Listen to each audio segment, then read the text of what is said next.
What's going on, guys? I'm Shane and welcome to Spare Change.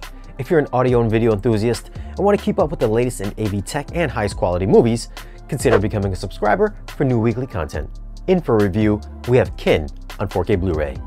This may very well be one of the best sci-fi movies of the year, but I won't be getting into the story or any plot details. I'm just going to share with you my thoughts on the video and audio quality. Now for some tech specs. The movie was shot in 3.4K. It's got a 2K DI, it's rated PG-13. Runtime is 102 minutes. Aspect ratio is 239:1. And yes, there are black bars.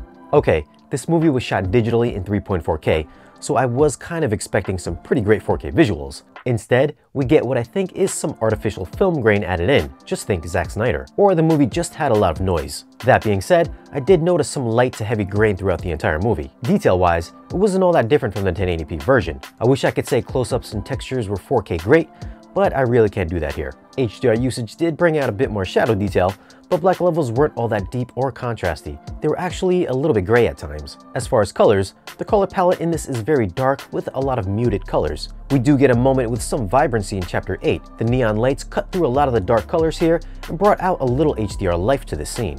The purple blast from the alien gun had some nice purple hues and had some really good pop. Spectral highlights are spread out from police lights to gunshots, but overall, this won't be an HDR showcase. Maybe keep that thing on the first mode, yeah?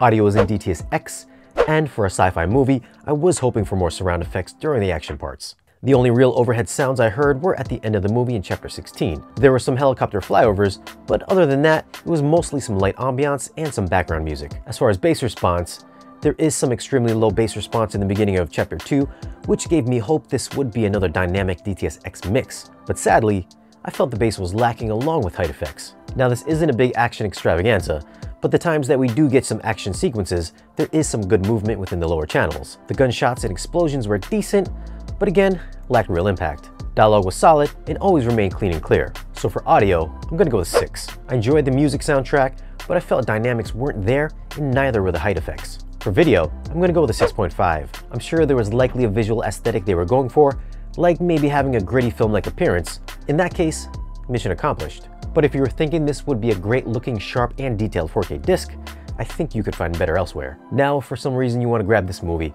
I'll leave some links down below in the description. Let us know in the comments what you thought about Kin and 4K Blu-ray. Be sure to hit us up on social media, and if you're new here, hit that subscribe button. We'll see you guys again in the next one.